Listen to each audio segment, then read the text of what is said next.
নমস্কার বন্ধুরা, আপনাদের সকলকে স্বাগত জানাই আমার গল্প অনুরাগীতে।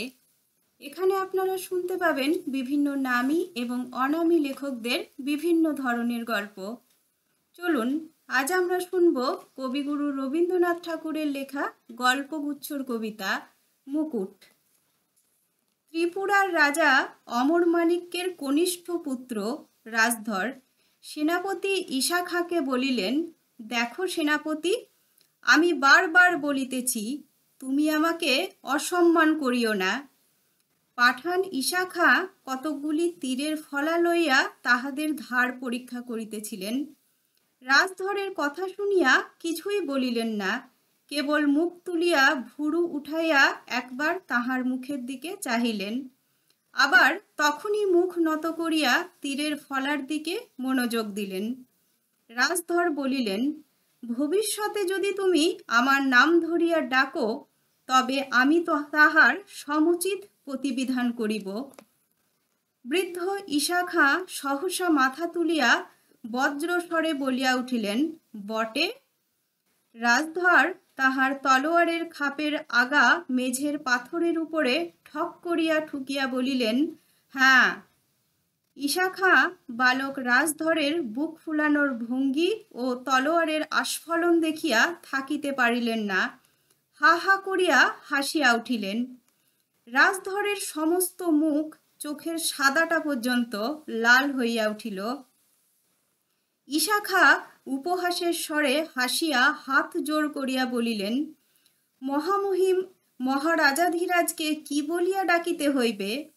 হুজুর, জনাব, জাহাপনা, শাহিনশা। রাজধর তাহার স্বাভাবিক কর্কশ স্বর দ্বিগুণ কর্কশ করিয়া কহিলেন, আমি তোমার ছাত্র বটে, কিন্তু আমি রাজকুমার, তাহা তোমার মনে নাই? ঈশা খাঁ তীব্র স্বরে কহিলেন, বস, চুপ, আর অধিক কথা কহিও না, আমার অন্য কাজ আছে, বলিয়া পুনরায় তীরের ফলার প্রতি মন দিলেন। এমন সময় ত্রিপুরার দ্বিতীয় রাজপুত্র ইন্দ্রকুমার তাহার দীর্ঘ প্রশস্ত বিপুল বলিষ্ঠ দেহ লইয়া গৃহে প্রবেশ করিলেন। মাথা হেলাইয়া হাসিয়া বলিলেন, খাঁ সাহেব, আজিকার ব্যাপারটা কি? ইন্দ্রকুমারের কণ্ঠ শুনিয়া বৃদ্ধ ঈশা খাঁ তীরের ফলা রাখিয়া সস্নেহে তাহাকে আলিঙ্গন করিলেন।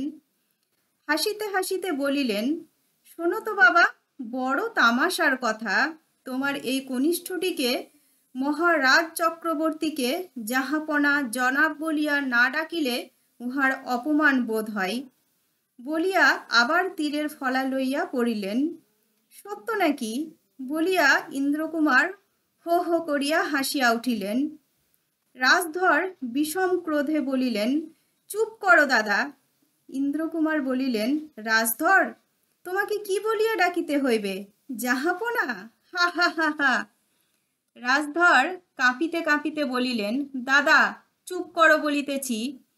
ইন্দ্রকুমার আবার হাসিয়া বলিলেন, জনাব। রাজধর অধীর হইয়া বলিলেন, দাদা, তুমি নিতান্ত নির্বোধ। ইন্দ্রকুমার হাসিয়া রাজধরের পৃষ্ঠে হাত বুলাইয়া বলিলেন, ঠান্ডা হও ভাই, ঠান্ডা হও, তোমার বুদ্ধি তোমার থাক, আমি তোমার বুদ্ধি কাড়িয়া লইতেছি না।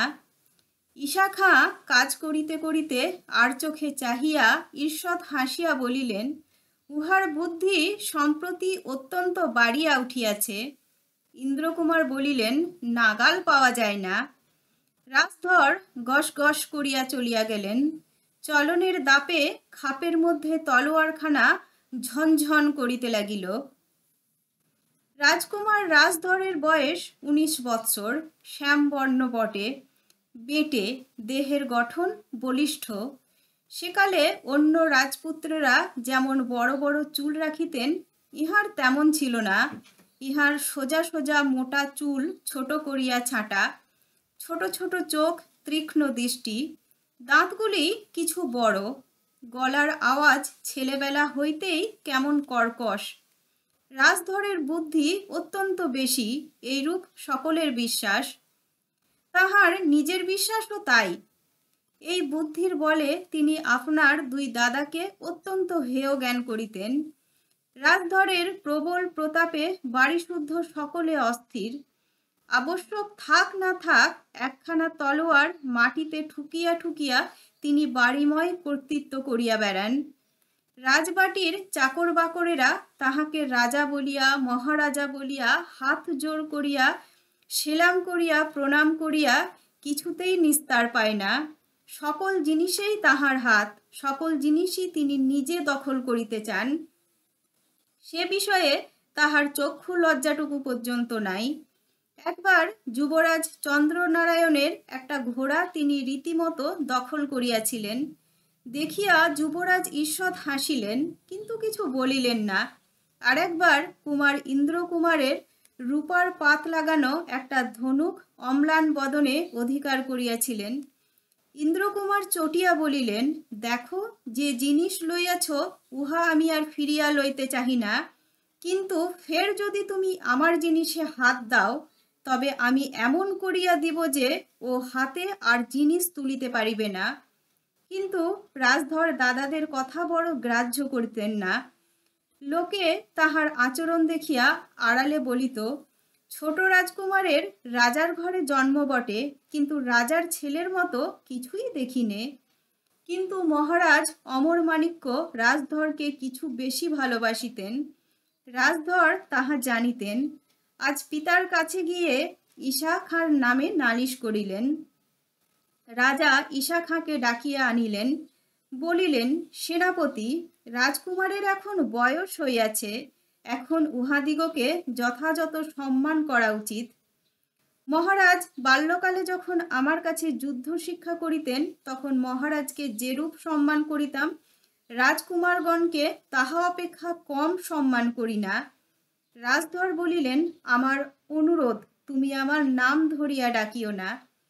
ঈশা খাঁ বিদ্যুৎ বেগে মুখ ফিরাইয়া কহিলেন, চুপ করো বৎস, আমি তোমার পিতার সহিত কথা কহিতেছি।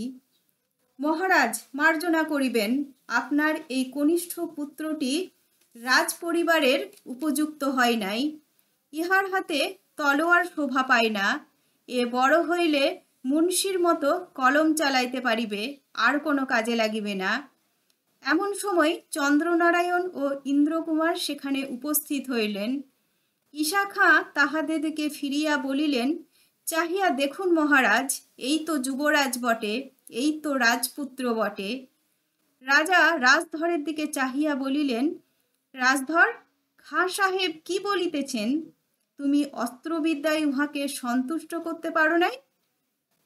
রাজধর বলিলেন, মহারাজ, আমাদের ধনুর্বিদ্যার পরীক্ষা গ্রহণ করুন। পরীক্ষায় যদি আমি সর্বশ্রেষ্ঠ না হই তবে আমাকে পরিত্যাগ করিবেন। আমি রাজবাটি ছাড়িয়া চলিয়া যাইব। রাজা বলিলেন, আচ্ছা, আগামী সপ্তাহে পরীক্ষা হইবে। তোমাদের মধ্যে যিনি উত্তীর্ণ হইবেন তাহাকে আমার হীরকখচিত তলোয়ার পুরস্কৃত দেব। ইন্দ্রকুমার ধনুর্বিদ্যায় অসাধারণ ছিলেন। শোনা যায় একবার তাহার এক অনুচর প্রাসাদের ছাদের উপর হইতে একটা মোহর নিচে ফেলিয়া দেয়। সেই মোহর মাটিতে পড়িতে না পড়িতে তীর মারিয়া কুমার তাহাকে শত হাত দূরে ফেলিয়াছিলেন। রাজধর রাগের মাথায় পিতার সম্মুখে দম্ভ করিয়া আসিলেন বটে, কিন্তু মনের ভেতর বড় ভাবনা পড়িয়া গেল। যুবরাজ চন্দ্রনারায়ণের জন্য বড় ভাবনা নাই। তীর ছোড়া বিদ্যা তাহার ভালো আসিত না, কিন্তু ইন্দ্রকুমারের সঙ্গে আঁটিয়া ওঠা দায়। রাজধর অনেক ভাবিয়া অবশেষে একটা ফন্দি ঠাউরাইলেন। হাসিয়া মনে মনে বলিলেন, তীর ছুঁড়িতে পারি না পারি, আমার বুদ্ধি তীরের মতো, তাহাতে সকল লক্ষ্যই ভেদ হয়। কাল পরীক্ষার দিন। যে জায়গাতে পরীক্ষা হইবে যুবরাজ ঈশা খাঁ ও ইন্দ্রকুমার সেই জমি তদারক করিতে গিয়াছেন। রাজধর আসিয়া বলিলেন, দাদা, আজ পূর্ণিমা আছে। আজ রাত্রে যখন বাঘ গোমতী নদীতে জল খাইতে আসিবে তখন নদী তীরে বাঘ শিকার করিতে গেলে হয় না? ইন্দ্রকুমার আশ্চর্য হইয়া বলিলেন, কি আশ্চর্য? রাজধরের যে আজ শিকারে প্রবৃত্তি হইল এমন তো কখনো দেখা যায় না। ইশাখা রাজধরের প্রতি ঘৃণার কটাক্ষ নিক্ষেপ করিয়া কহিলেন, উনি আবার শিকারী নন, উনি জাল পাতিয়া ঘরের মধ্যে শিকার করেন। উহার বড় ভয়ানক শিকার। রাজসভায় একটি জীব নাই যে উহার ফাঁদে একবার না একবার না পড়িয়াছে। চন্দ্রনারায়ণ দেখিলেন কথাটা রাজধরের মনে লাগিয়াছে। ব্যথিত হইয়া বলিলেন, সেনাপতি সাহেব, তোমার তলোয়ারও যেমন তোমার কথাও তেমনি, উভয়েই শানিত। যাহার উপরে গিয়া পড়ে তাহার মর্মচ্ছেদ করে। রাজধর হাসিয়া বলিলেন, না দাদা, আমার জন্য বেশি ভাবিও না। খাঁ সাহেব অনেক সাম দিয়া কথা কহেন বটে, কিন্তু আমার কানের মধ্যে পালকের মতো প্রবেশ করে। ইশাখা হঠাৎ চটিয়া উঠিয়া পাকা গোঁফের চারা দিয়া বলিলেন, তোমার কান আছে নাকি? তা যদি থাকিত তাহা হইলে এতদিনে তোমাকে সিধা করিয়া পারিতাম। বৃদ্ধ ইশাখা কাহাকেও বড় মান্য করিতেন না। ইন্দ্রকুমার হো হো করিয়া হাসিয়া উঠিলেন। চন্দ্রনারায়ণ গম্ভীর হইয়া রহিলেন, কিছু বলিলেন না।